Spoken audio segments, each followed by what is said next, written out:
une partie de l'année, c'est ça qui me...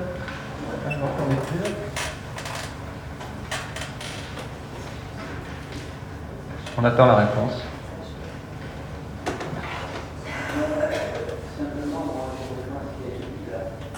Est-ce que c'est un contrat qui est renouvelé? Parce que s'il n'est pas renouvelé, pourquoi on vote pour une période d'avril à décembre 2015? On aurait dû voter avant. Si c'est un renouvellement, on est d'accord. Mais là, pourquoi voilà, c'est ce qu'on veut savoir.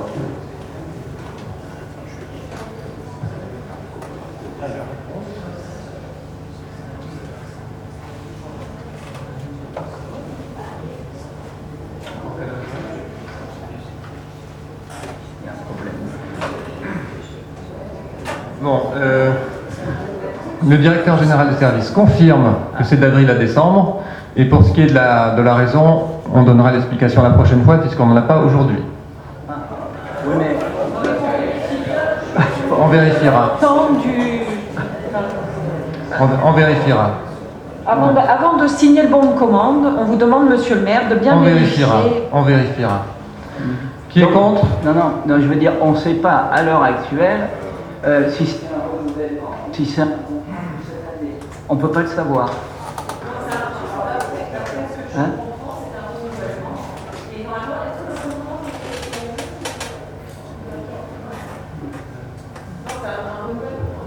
C'est un renouvellement. Bon. Donc on vous le confirmera, il semble que ce soit un renouvellement. Donc, monsieur le maire, je confirme, on ne veut pas bloquer, mais on aimerait avoir des précisions. C'est quand même important et il faut que ce soit notifié parce que je ne veux pas que le service de la légalité à la préfecture nous tombe dessus et qu'on ait voté sans savoir. Voilà. Donc les services vont vérifier, on aura la réponse la prochaine fois. Qui est contre? Qui s'abstient? Qui est pour?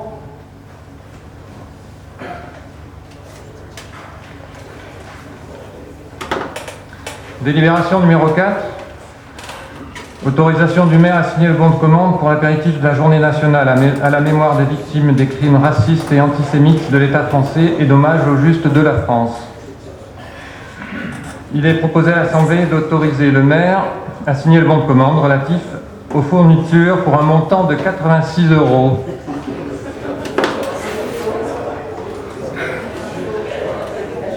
Qui est contre?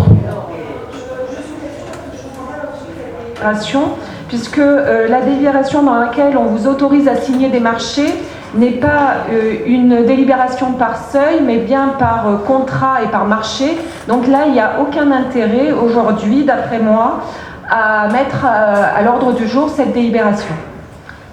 Puisque vous avez tout à fait le droit de signer ce bon de commande sans le passer par le conseil municipal. Alors je pense je vous rappelle que c'était 5 000 € hors Je taxe. pense que si l'administration a mis cette délibération à l'ordre du jour, c'est que c'est justifié. Et j'imagine qu'en ajoutant l'ensemble des montants qui correspondent à ce genre de prestations, comme il s'agit de familles homogènes, je pense qu'on franchit le seuil des 5 000 €. Non, mais sauf que la délibération par laquelle on vous donne l'autorisation, c'est pas par seuil, mais c'est par marché. Et là, le marché, il s'élève à 86 €. Le marché concerne d'autres prestations de familles homogènes. Sur cette signature de bon de commande, donc qui est un marché et un contrat. Alors, je repose la question à la directrice des marchés qui vient de me confirmer. Non, on compute par famille homogène pour décider de la procédure, si on passe par un MAPA ou par une demande de devis. La délibération qui vous autorise à signer les marchés, c'est par marché. Donc là, le marché, c'est un marché à 86 €. Donc pour moi, ça n'a aucun objet. Alors j'attends qu'on me donne... Alors moi, je ne suis pas un spécialiste du droit, donc je repose la question à la directrice des marchés. J'attends qu'on me donne le texte. J'attends qu'on me donne le texte par rapport à la délibération qu'on a passée. Donc vous ne voulez pas voter aujourd'hui tant que vous n'avez pas le texte? Non, je ne prendrai pas part à la délibération.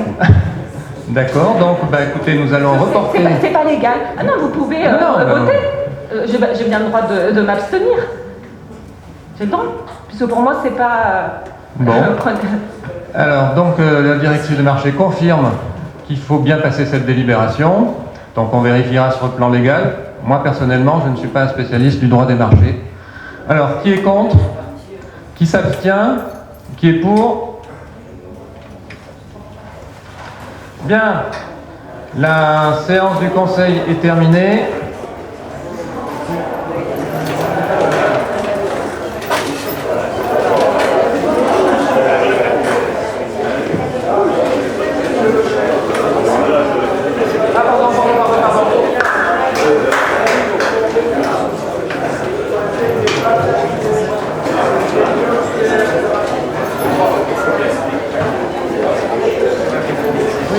Monsieur Delot a raison.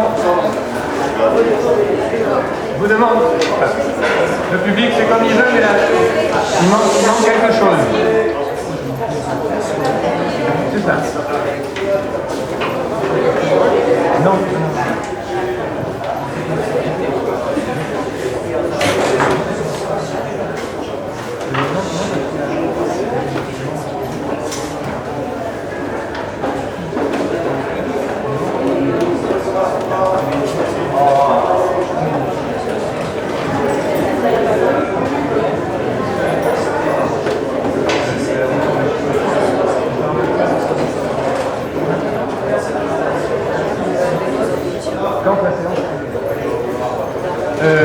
Oui, Monsieur Delot, vous avez une question orale, c'est bien ça? Oui. Pardonnez-moi, Pardonnez-moi. Je prends bien volontiers. Donc, j'avais une question diverse. Je vous la dis. Lors du conseil municipal du 4 avril 2011, délibération numéro 11, le conseil local de surveillance et de prévention de la délinquance a été créé par Christian Palix et le conseil municipal. Ces membres ont été désignés par les arrêtés 1140 du 2 septembre 2011, 1240 du 7 octobre 2011 et 1293 du 24 octobre 2011. Le 4 mai 2015, par l'arrêté 344, vous avez abrogé l'arrêté 1293 du 24 octobre 2011 et modifié la composition de ce CLSPD. Vous avez notamment retiré le président du conseil régional de la région PACA de cette instance. Dans la mesure où le conseil régional peut financer certaines actions du CLSPD, je vous demanderai de réintégrer le président du conseil régional de la région PACA dans ce conseil. Il me paraît évident que le conseil régional ne financera pas une instance dont il n'est pas membre. Voilà. Ma question c'est, pouvez-vous réintégrer le président? Ça se fait par arrêté. Est-ce que je peux répondre à votre question par une autre question? Je vous en prie. Le fait d'être socialiste n'a aucun rapport avec votre question et le fait que le président de la région soit socialiste. Franchement, ça c'est en dessous. C'est une question. Écoutez, je ne sais pas quoi répondre. Là, je suis outré. Moi, je pense à Bandol. Le conseil régional finance des actions. Je ne vois pas pourquoi Bandol ne profiterait pas de cette manne financière. Je me moque de savoir la provenance à partir du moment où c'est le conseil régional PACA, c'est mon conseil régional. Que le président soit socialiste ou autre, on ne change rien au problème. Le conseil général, j'aurais pu poser la question pour le conseil général, mais vous n'avez pas supprimé. Parce que vous, apparemment, ça vous pose un problème. Que le président du conseil régional soit socialiste. Parce que je ne vois plus au fronton de la mairie le drapeau de la région PACA. À la place, il y a le drapeau américain. J'aime les États-Unis, mais quand même, je suis provençal. Et j'aimerais que figure au fronton de la mairie le drapeau du conseil régional. Et là, vous me posez cette question, mais moi, c'est l'intérêt de Bandol qui prime. À partir du moment où... Vous avez tout à fait raison. À partir du moment où le conseil régional financera Bandol, et il le fait, parce que régulièrement, des associations sont subventionnées, la mairie peut l'être aussi pour certains investissements. Donc, alors, si on regarde l'argent, alors je ne parle plus à Laetitia qui est ici parce qu'elle n'est pas socialiste, je parle à plus personne ici, je suis seul socialiste. Et pourtant, j'ai pas mal d'amis autour de cette table. Ça n'a aucun rapport. Bien. Nous sommes ici pour défendre Bandol. Je ne suis pas ici pour faire de la politique politicienne, contrairement à vous. Très bien, donc je vous remercie pour votre réponse. Et j'en profite pour annoncer mon soutien à la candidature mixte des Républicains UDI pour les prochaines élections régionales. Et je réponds favorablement à votre demande, Monsieur Delot. Voilà, donc Je ne vois pas ce que ça vient de faire dans le conseil municipal. Très sincèrement. La séance du conseil est terminée et donc je demanderai parmi le public les personnes qui sont concernées par notre réunion de travail de rester et s'il vous plaît les autres personnes du public voilà, nous allons passer à une séance hors conseil.